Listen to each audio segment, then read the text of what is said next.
Hey, there we go. All right. I thought I unmuted my battery pack, but I muted it. So, by the way, if you happen to kick one of those lights and you go to reset it, it's really bright when it flashes directly into your eyes. So I can see that there's forms out there, but I can't see faces yet. Maybe within a couple of minutes, my eyesight will come back. Like Jamie said, my name is Todd, and I get to be one of the pastors here at New Hope, and I'm really excited to be back with you today. And I just want to thank Pastor Adam for inviting me. And I just want to take a moment. I know we already honored Pastor Deal, but I think he's worthy of honoring him again. And can we honor Pastor Adam as well? Because I know I would not be where I am today without those two. So thank you both very much. So now that I did mention that, how many people know that it is allergy season here in Northeast Indiana? Okay? So if you hear me kind of clearing my throat a little bit, I assure you it's allergies. I don't have a hairball or anything like that. See, Pastor Adam, he hates cats, right? And I'm not a big cat fan. I have one cat that I really like because this cat apparently likes me.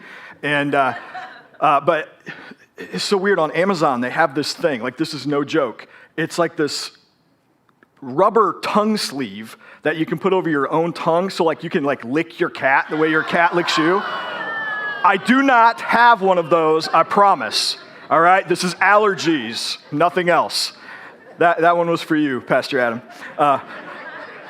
And if someone out there happens to have one of those, come talk to me afterwards. I'll pray for you. All right, so let's get going here. Pastor Adam said I only have 2 hours, so I better get moving. That's a joke too. So we're in the middle of this series on wonderful peace, and we're talking about real things that we go through in life that can steal our peace, things like worry and anxiety and depression. And if you recall, a couple weeks ago, we learned that with depression, we can learn that even when we don't feel our faith, we can call the truth to mind, and that can bring us that comfort, right? We can reject the lie, replace it with the truth. With worry, we're going to flip our butt, right? We flip it from, I trust God, but I have this thing going on that I'm worried about. No, we're going to flip it to, I'm worried about this thing, but God has shown up over and over in my life, right? And then with anxiety, like Pastor Deal said last week, we're going to trust the script that God wrote for our life, even if we don't necessarily like it, okay? And today we're going to be talking about trauma. Now, trauma is kind of a different animal because worry and anxiety and depression are often part of a trauma reaction or a trauma response. So we need to really take a look at what trauma is, because kind of like love, trauma is a word that gets thrown around a little bit in our culture. So I love pizza. Anybody else pizza? Oh, by the way, sorry, adults that come to the meeting, you do get food, okay? We are feeding you to the New Here lunch. You just don't get the pizza. So I just thought Jamie said that. I'm I hope they don't think that they just have to eat crackers. You guys get food, just not the pizza. But I love pizza. And I love my wife. Now, if those are the same kind of love, then I have a big problem in my marriage or in my eating habits. One of the two, right? No, I love my wife in a very different manner than the way in which I love pizza. And so, thank you, John. Yes, you hope so. And we kind of do the same thing with trauma. You're like, oh man, that traumatized me. Did it really? No. So trauma itself, the word trauma is actually a Greek word. And it's the New Testament word used in the parable of the Good Samaritan. If you remember where the man was robbed and beaten and he was left there to die, and the Samaritan comes along and says he bound up the man's wounds. That word used in the Greek is trauma. Yep. So it means physical wounds. Now we use it for physical wounds, yes, blunt force trauma. If you watch those murder shows, I don't because they freak me out. But it's also for spiritual wounds. And it can also be for mental and emotional wounds, okay? And so the Oxford English Dictionary, one of my favorites, says that trauma is a deeply distressing or disturbing experience.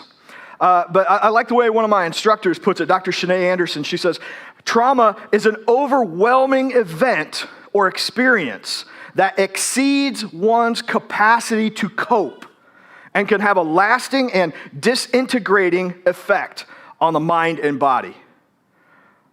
So there's some key things in there. It exceeds the capacity to cope. and it has a lasting effect, okay? And that kind of sounds like a lot of us maybe. Most of us have suffered some kind of deep wound throughout our life. And see, wounds are different from hurts. So like if a hurt is like a skinned knee or maybe a broken finger, then trauma is something like cancer or a heart attack, right? It's just a magnitude of greater damage, greater stress, okay? And we're talking about trauma today here in church because sadly, the overall church in America or in Western culture has not done a great job of caring for people who have suffered from trauma. A lot of times, you'll hear something like, oh, you just need to have more faith. And yeah, we do need to have more faith, right? But that is not a helpful statement to somebody who is deep in suffering, all right? And that's really tragic because the Bible has an awful lot to say about trauma and suffering and healing. And I'm living proof that no one is better at healing trauma than Jesus. So let's go ahead and dive in. We're not driving in. We're not at the theater. You paid money to come see this. That's wow. All right. So 3 types of trauma that we're going to be talking about today. So there's acute trauma. And that's trauma that's resulting from like a single event or a single incident. And that could be something like a car accident maybe. Maybe it's just like a one-time assault, a natural disaster, tornado, fire, something like that. Maybe losing your business. I know a lot of folks lost businesses during COVID and whatnot. Then there's chronic trauma. And that's resulting from repeated and prolonged events. And that can be like long-term bullying at school. It could be systemic racism, some kind of abuse, whether it's, from a spouse or from parents or from somebody close to the family or whatever. It could be suffering from the effects of an addiction, combat. We know a lot of veterans come back suffering from trauma because of that. A lot of our first responders, our EMTs, our police officers, firefighters, ER doctors and nurses, just the things that they see and deal with on a daily basis, that leaves a deep effect. Maybe, growing up with absent or distant parents can do the same thing. Growing up with little money. Grief. We think of grief as like, oh yeah, it hurts, but listen, grief can be traumatic. It's not something that we just get over soon, right? From losing a loved one, and maybe church hurt. Maybe you've been hurt by the church. And let me just say for a moment that if you have been hurt here at New Hope, first of all, let me just say I am so sorry that happened. I know myself, if you ever wonder if I meant to hurt you, then I didn't. Because if I meant to hurt your feelings, you would know, right? No, but seriously though, if you've been hurt by one of us pastors or by one of the leaders here at church or something, or by another member, please by all means come talk to us. Because we didn't mean to do that. We're human. We make mistakes. Sometimes I say the wrong thing in the wrong situation, but we want to make it right. So that's just a little aside there. And then there's complex trauma. And that's trauma that's resulting from exposure to varied and multiple traumatic events. So it's like combinations of all of the things that we talked about before. So like maybe your parents are abusive and they're drug addicts, and so they don't take care of you, and beyond that, they're beating the snot out of you. Like all that stuff kind of rolls into this big, messy ball. And trauma leaves a deep, lasting wound. And it changes us. It changes how we see ourselves. It changes how we see other people. And it changes how we see God. And let me just say here, trauma is personal. So there are different classifications of trauma. I don't really have time to go into it. And sometimes some psychologists call it like big T trauma and little t trauma and things like that. I don't have time to go into that. It's just a matter of the lasting effects and stuff. But listen, what is traumatic for you may not be traumatic for me. And that's okay. Listen, you do not get to decide how another person feels. Let me say that again. You do not get to decide how another person feels. Some people are actually genetically and biologically more prone to suffering trauma. Like scientists have been able to measure that, okay? It's like a cup, if you think about it. Like some people have a bigger cup, and when their cup gets filled, maybe like 3, we'll call them little traumas, fill somebody's cup and overflows it. And those same 3 go into your cup, and you've still got plenty of room. Well, thank God that you've got a bigger trauma cup, but that's nothing you did. That was, Jesus made you that way. Now, here's kind of a goofy example. all right? I hate spiders, okay? Like, there was one in our bathroom a couple of days ago, and I used like half a can of the spider spray on it. And then after it finally died, I left it there as a warning to the other spiders to stay out. So I came back home later that night, and I couldn't believe it. Like, this must be really good spider spray stuff because there's still like a puddle of the spray. Either that or I used like way too much. But like, I just hate spiders. And like, if I see one like over there, like, okay, like I have time to prepare myself. I can go over there real carefully and just like squish it, right? But if one gets on me, like instant panic, right?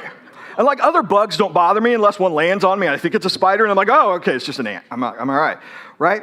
And I get made fun of a lot for that. People are like, oh, you're such a baby. You know, but those very same people that are teasing me about being afraid of spiders are terrified of snakes. Like they see a snake 10 feet away and they're wetting their pants. You know, like snakes don't bother me a bit. One time when I was a kid, I stood barefoot on a snake to hold it there because I had some idea that my dad wanted me to kill snakes. He's like, no. But I held it there with my bare foot while my sister went and got the hoe so I could kill it. You know, 10 years old, I didn't care. It was a snake. Meh. Right? But see, different things affect people differently. Now that's an example of phobia, but you get the idea. Maybe for somebody, getting in a car accident is an extremely traumatic event, and it leaves lasting damage. And for you, you're like, wow, that stunk. I'm so glad I'm good. I'm fine, right? You know, maybe for you, trauma is losing a pet that you really, really loved. And some people are like, man, you know, okay, yeah, I like my dogs, but that's just a dog. Why are you so torn up about that? Well, maybe for that person, that was the closest thing they had to a friend, you know? We just don't know another person's situation. And I also want to mention that sometimes our trauma comes from our own bad decisions. That's a large part of my story. I just made a lot of bad decisions. There's an old country song that goes, Mama raised me right, so that just leaves me to blame. You know, like that's my story in a lot of ways until Jesus rescued me, right? But for a lot of you, what happened to you is not your fault. And let me say that again.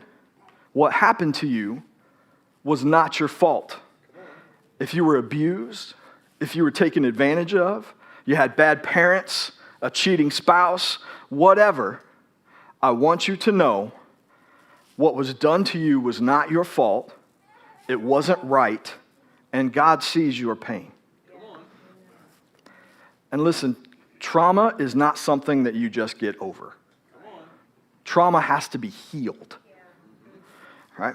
Now, trauma is extremely complex, and there's no possible way that in a 30-minute sermon I can guide you all the way through trauma, and you know you're going to be hunky-dory after these 30 minutes, right? But what we are going to do is get started on the road to healing.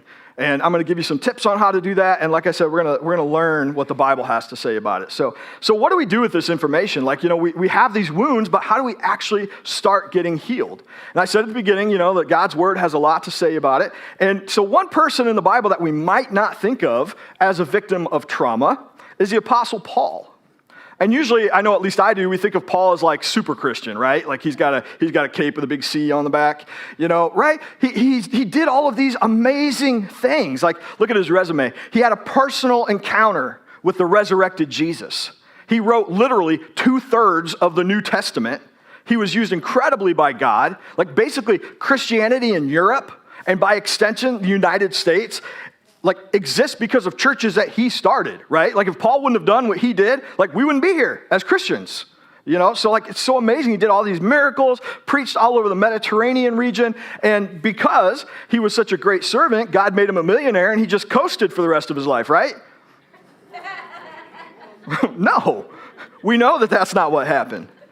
What Paul experienced was anything but what we would consider to be blessing. He had constant beatings, death threats, running from his life. I saw another pastor, he actually had a list of all the cities that Paul had to flee from because of death threats. like I've only been kicked out of like one place, and that doesn't bother me anymore. I'm glad because I never want to go back there anyway. You know, he was involved in riots through no fault of his own, loneliness, betrayal, you know, imprisonment for betraying or for serving God, and ultimately he was executed by the Romans. I mean, that's some pretty serious trauma right there. But this is also the same guy who said in Philippians 4:4, always be full of joy in the Lord. I say it again, rejoice. Amen. Just a couple verses later, he says, I know how to live on almost nothing or with everything. I have learned the secret of living in every situation, whether it's with a full stomach or empty, with plenty or little, for I can do everything through Christ who gives me strength. Now, listen, that is one of the most abused verses in the entire Bible. And in context, when we read like what is going on in the verses around it, in the whole chapter, in the entire letter to the Philippians, we see that, it doesn't mean that I can climb up to the roof and jump off and fly, right? It doesn't mean that I can go join the NBA. Like, listen, I'm a short white guy and I have no athletic ability whatsoever. I cannot go join the NBA through Christ, who gives me strength. That's not what he's talking about. No jokes about being a short white guy? Wow, okay. Nobody laughed. All right. No, but what it does mean is that no matter what is happening in our lives, through Christ, we can still have joy. Like Paul was writing this letter while he was literally in prison. Now, I have never been in jail, thank God. But I know that if I'm in Walmart and there's an extra person in front of me in line and I'm getting kind of thing, like I have a hard time rejoicing. Yeah? Like we get into these modes. Now, can you imagine being in prison? He's wearing chains, like these heavy, heavy chains and these manacles and all this stuff. Like, it's not fun. And yet he says, rejoice. So what was it that allowed Paul to heal from his trauma? I want to give you 3 steps today. And the first one is we have to acknowledge the pain. Proverbs 15:11 says, even death and destruction hold no secrets from the Lord. How much more does he know the human heart? God knows what's in our heart. God knows that we're hurting. God knows the way we feel. God knows that we're angry, we're confused, despairing, whatever. He knows the pain that we feel that we've stuffed way down deep inside. But listen, if we want to be healed, we have to acknowledge that pain, right? Because we've got to clean that wound out. When I was a little kid and I would fall off my bike, or, more likely I was trying to ramp it off of a 2x4 and a brick, right? Get like 2 feet of air. Yes. I would fall down, skin my knee or whatever, and I'd go in crying. And my mom, who is an excellent nurse, but she would reach into the medicine cabinet for this bottle. And let me tell you, younger people, okay, this was not hydrogen peroxide that just gets a little fizzy. No. This was, depending on the time, it was either mercurochrome or methylate or iodine, all right? And that stuff stung like crazy. Like it was worse than the actual injury, and it like made your skin turn this like weird brown or orange color, right? And she would take like a rag and get it wet and would actually start like rubbing like the wound to try to get like the gravel and the dirt and stuff out of there. And I'm like screaming like she's stabbing me, and the neighbor's like, what's going on over there? But she knew that if she didn't get it cleaned out, no matter how badly it hurt, it's just going to get worse. And if it gets worse and it gets infected, it's going to spread.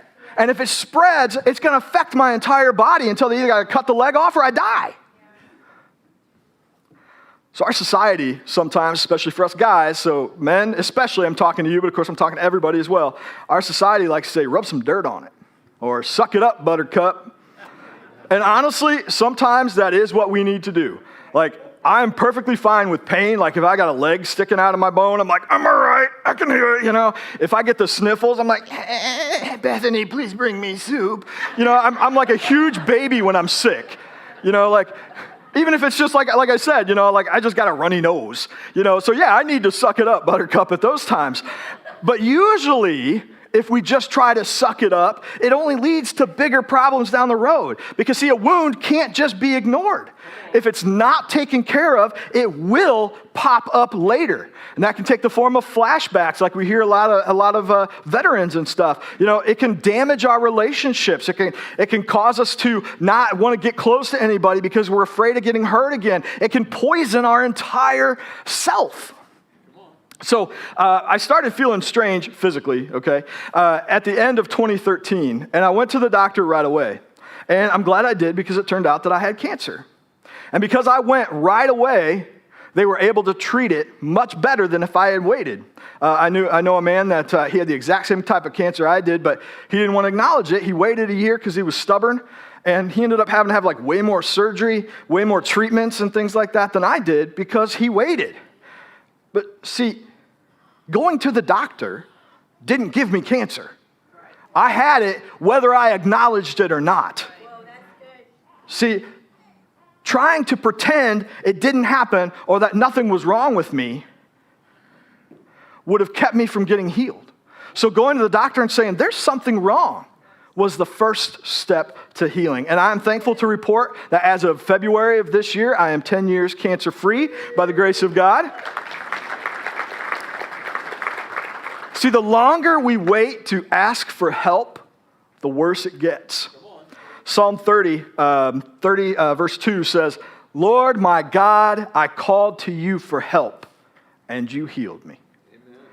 See, Paul knew that he had to be real with God, and he wasn't afraid to be open with how he was feeling. In the famous thorn in the flesh thing, where we have no idea what his thorn was. Some people have said, oh, well, maybe he had bad eyesight, or maybe he had stomach ulcers. We have no idea what it was. But whatever it was, he was open with God. He said 3 different times, I begged the Lord to take it away.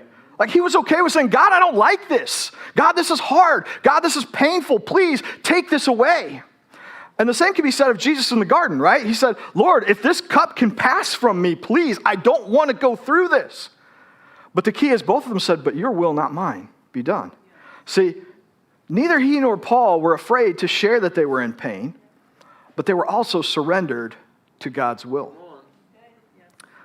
The next thing that we can learn from this is don't try to go it alone.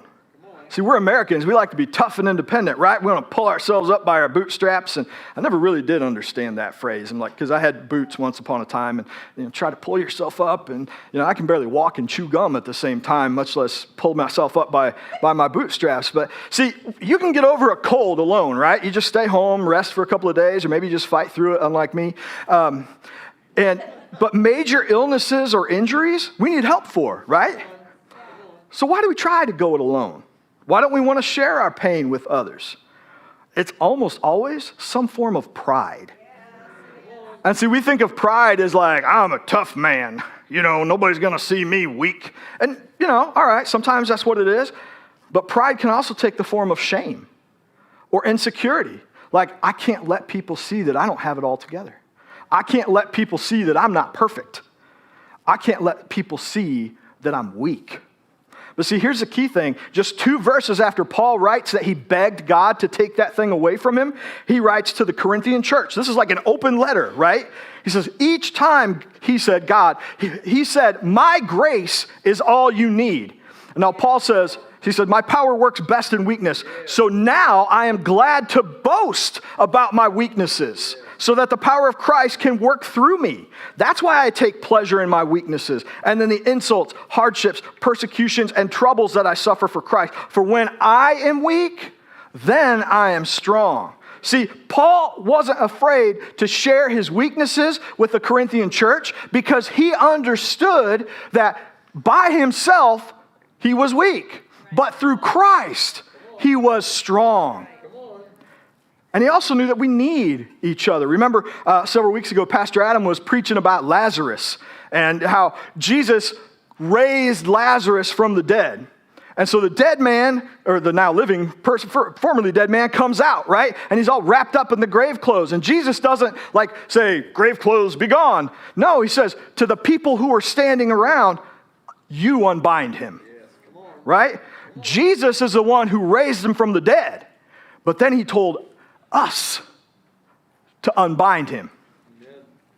Galatians chapter 6 verse 2 says, share each other's burdens, and in this way, obey the law of Christ. In Romans chapter 12:15, Paul says, be happy with those who are happy and weep with those who weep, right? If you are hurting, that's okay. Your Christian brothers and sisters are ready and waiting to come around you and to support you. And if that hasn't been your experience, I'm so sorry to hear that.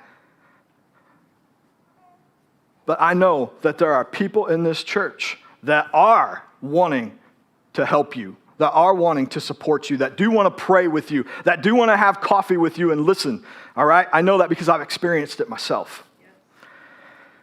Paul always had people around him. The book of Acts and his letters are full of his friends, his ministry partners, the people that he did life with, like Luke, the beloved physician who wrote the Gospel of Luke and Acts, Timothy, his spiritual son, Priscilla and Aquila, etc. He's always talking about all these people. We're not meant to try to handle things by ourselves. It's not a sign of weakness to ask for help. And we can see it's actually part of God's design. So if you go to newhope.in/getfree, I think is it on there behind me? Yes, newhope.in/getfree, you will find that we have these pathways to freedom here at New Hope. Now, the most important of those is our freedom groups. Everyone in New Hope should go through a freedom group. If you think you don't need it, then you definitely need to go through a freedom group. Sorry, my little joke, but I think it's true, really. Like, I thought I was doing pretty good, and I went through a freedom group. I'm like, wow, Lord, there's a lot that I need to work on. And I've been through freedom 4 times, 3 times as a leader, and every time God brings up, like, all right, we're going to work on this one today. I'm like, really? I didn't even know that was there. All right? So freedom is so amazing because of what happens when a group of Christian brothers or Christian sisters get together and support each other and pray for each other. So if you want to be in part of a freedom group, our next round starts in the fall. You can go to that website, get signed up for the priority list. We also have a great coaching and counseling team. We have our deliverance process, and we also have Celebrate Recovery. So all of those things are here. They're available to you. Now also, maybe you need a professional counselor, and that's okay. I have a professional counselor. His name's Denny. He's a rock star. I would not still be in ministry today if it were not for Denny. I don't go and see him every week like I did several years ago. Now I see him maybe once or twice a year, usually just for advice. I'm like, man, I don't know what to do about this situation. I'll go talk with Denny about it, right? But there's no shame in needing to see a counselor. Like, I had an oncologist when I had cancer. Like I said earlier, I can heal from a lot of bodily issues on my own. But there's times I need more help. Last thing we need to do with our pain is we need to surrender to God. We have to forgive. Ooh, we don't like that word. Forgiveness is hard. If we want to be healed, though, ultimately, we have to forgive the hurt. Now, I can almost hear some of you saying, but Pastor Todd, you don't know what they did to me. And that's true. I don't know what they did to you. And they may not even be sorry for what they did to you. But listen, holding on to unforgiveness is like drinking poison and expecting them to die. It damages you more than it damages them. Unforgiveness chains you to your past because you're still holding on to that offense. When you forgive, you're not saying that what happened was okay. You're not saying it was right. You're not saying that it didn't matter or that it doesn't hurt. No, what you are saying is that you choose to no longer hold on to it, that you are releasing that to God to let Him deal with it. In addition, unforgiveness can give us a bitter heart. Remember, we talked about that earlier. If we let that wound fester and get all nasty, right, it'll give us a bitter heart.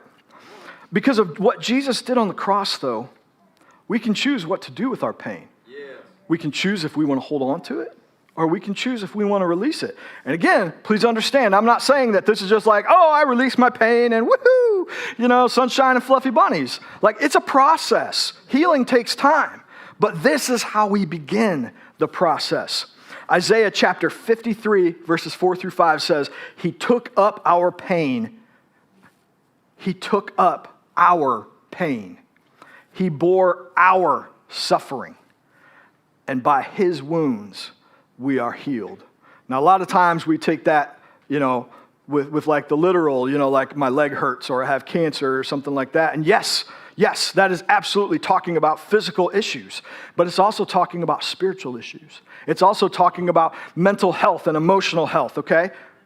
Do not miss this. He took up our pain. Jesus has the power to heal us physically. He has the power to heal us spiritually. He has the power to heal us mentally and emotionally. And when we decide that we're going to hold on to our pain instead of releasing it to Him, we're basically saying that our pain is more important to us than what He did on the cross. He modeled forgiveness for us while he was on that same cross. Luke chapter 23, verse 34, the first part of it says, Jesus said, Father, forgive them, for they do not know what they are doing. Jesus chose to forgive, to release his hold on that pain. And that's a choice that we need to make as well. Finally, we need to keep our eyes on Jesus, to trust that God has a plan and a purpose. I do not always like God's plan. Anybody else? Sometimes God's plan is painful. It's uncomfortable. So again, please understand, I'm not saying that our pain is good or that we deserve it or that we should put on a fake happy face, but we've got to remember that, like Paul, God loves us and has our best in mind. Isaiah 26:3 says, you will keep in perfect peace all who trust in you, all whose thoughts are fixed on you. Now, the word thoughts there is the Hebrew yetzer. And it's more than just, what I'm thinking, right? It actually has connotations of like forming something like a potter does with his clay. He takes this lump of raw clay and makes a pot out of it, right? He takes it and he intentionally shapes it. And that's what we're supposed to do with our thoughts, right? It's not just like, I'm just going to think about Jesus. It's like, no, we are going to actively, intentionally fix our thoughts on who Jesus is and what he has done. See, this is what Paul is talking about in 2 Corinthians 10:5, where he says, we demolish arguments and every pretension that sets itself up against the knowledge of God. And we take captive every thought to make it obedient to Christ. Now listen, this is going to sound kind of goofy to you guys, but I actually sometimes, when I need to focus on that verse, I actually visualize like, okay, I've got this thought. It keeps spitting in my mind. It's not a thought that's from God. I know I need to get rid of it. Like I actually visualize like putting chains around it and like, throwing it at Jesus, Like if that's what you need to do it. That's helpful for me. Maybe that'll be helpful for some of you. But we have got to take control of our thoughts. Instead of just letting our thoughts go willy-nilly wherever they want. We have that ability. It's intentional choice to keep our eyes fixed on Jesus. We need to deal with our pain, yes, but we also need to keep our eyes on Jesus. There's some other examples of Christians who went through terrible things but have healed or are healing. Scripture is completely full of them.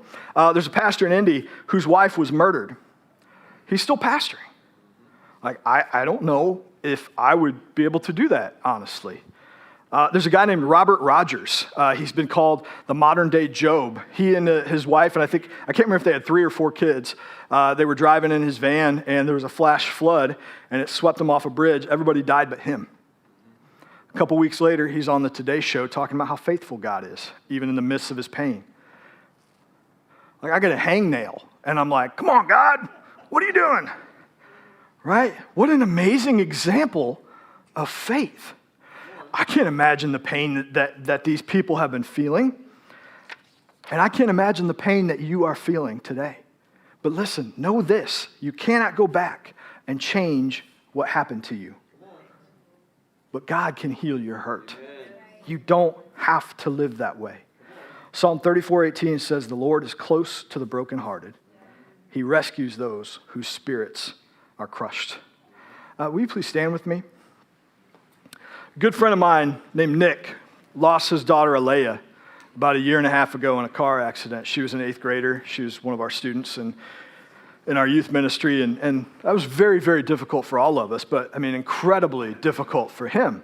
And when that happened, I was really worried about his fate, because typically when something horrific like that happens, somebody either turns away from God or they cling even harder to God. And I was just praying so hard that he would cling to God. And I'm so thankful that Nick made that choice. He chose in the midst of his pain to cling to God. It was literally a choice that he made. Even though he was suffering some of the worst hurt imaginable, even though he didn't know why, he was confused, he was angry, he did what the writer of Hebrews tells us to do. Hebrews 12:2. We must never stop looking to Jesus. He is the leader of our faith, and he is the one who makes our faith complete. He suffered death on a cross, but he accepted the shame of the cross as if it were nothing because of the joy he could see waiting for him. And now he is sitting at the right side of God's throne. And I'm happy to report that Nick's faith is as strong as ever. He still hurts. He still misses his daughter every day. Sometimes he still asks why. But he has decided to trust that even through this terrible tragedy, God can use this pain that he suffered. And God has been working in his life. He's been able to comfort some others that have lost a child. By giving his pain to God, he's begun to heal. It's not finished. It's going to take time. But he's begun the process. And that's what Paul understood. And that's what's true for you today. So as we go into this final song, I just want to encourage you, if you have been holding on to some kind of pain, just open your hands today. If you need to, do it physically. Hold your hands out and just open your hands and just release that to God and begin that healing process.